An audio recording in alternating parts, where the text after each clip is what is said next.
Well, it's time for another week of picks. Hot diggity damn. I guess, whatever. Week 10, how'd I do? Hey!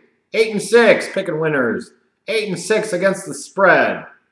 Mediocre. I'll take it. Story of my life.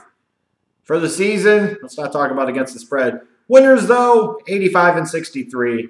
After the rough first month of the year, it's gotten much better the past month and a half or so. And let's hope the hits continue to roll in Week 11. They certainly didn't on Thursday night. We can easily say that Jeff Jenks is back in full effect. Put it on the Packers. And that's why the Seahawks won. It's my story, and I'm sticking to it. Should pick them the rest of the year. They might not win another damn game. Or it might not matter when you got Mike McCarthy coaching you. He gone! There you go. One of those rare Hawk Harrelson tributes that you ever get from me. You can put it on the board! Yes! Whatever. Anyways, let's get with the rest of the picks. The early games on Sunday. Cowboys travel to Atlanta to take on the Falcons. Falcons are 3-point favorites. Give me the Falcons at home minus the 3.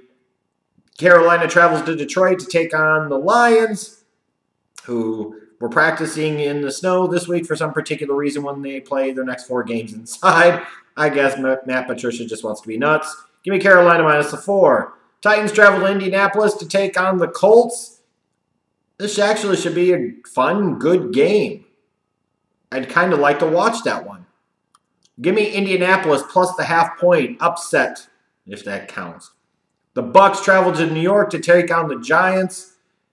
This is a game I wouldn't really want to see, although there is Fitzmagic, and you got Saquon and Odell Beckham Jr., so there are some reasons to at least watch, I guess.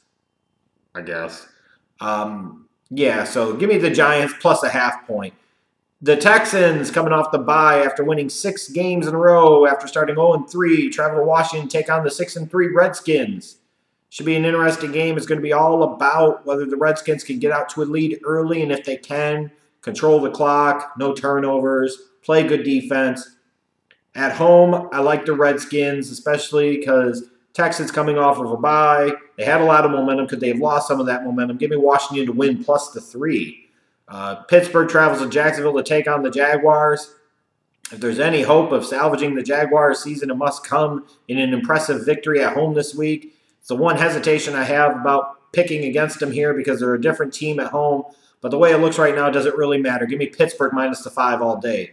Bengals travel to Baltimore to take on the Ravens. Give me the Ravens minus the half-point. We go to the Sunday late games. Oakland apparently hasn't been able to practice the past couple of days because of the smoke in California.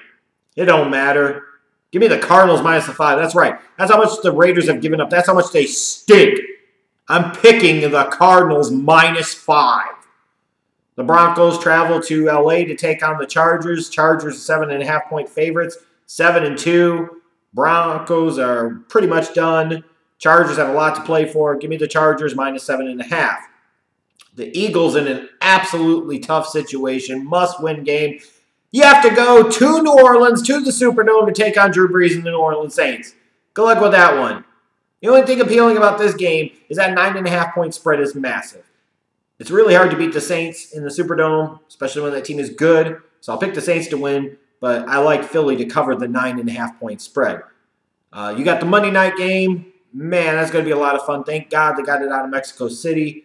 You got the Chiefs traveling to Los Angeles to take on the Rams. This is just going to be a lot of fun. 2 great quarterbacks, 2 teams with weapons, 2 teams with running games. You can go on and on and on.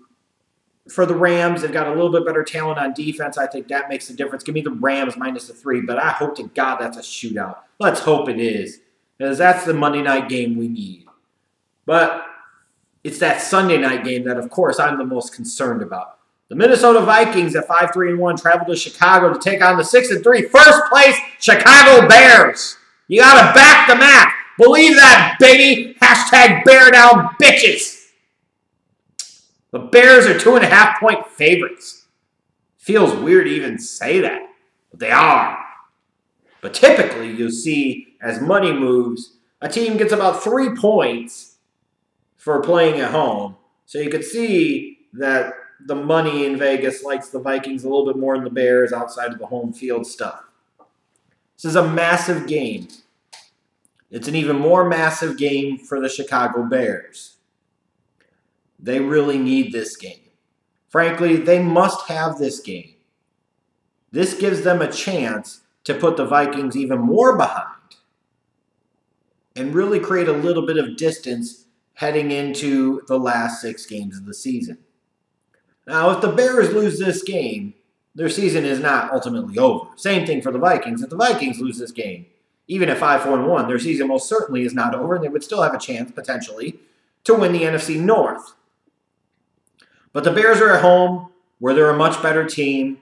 Sunday night. Remember what happened the last time they played on Sunday night? The Bears are ready. Skull my ass! Bears about to beat that ass on Sunday night. Give me the Bears minus the 2.5. Khalil Mack's going to get in Kirk Cousins' shit. He's going to like it. Maybe the Bears can actually figure out how to finally run the damn ball.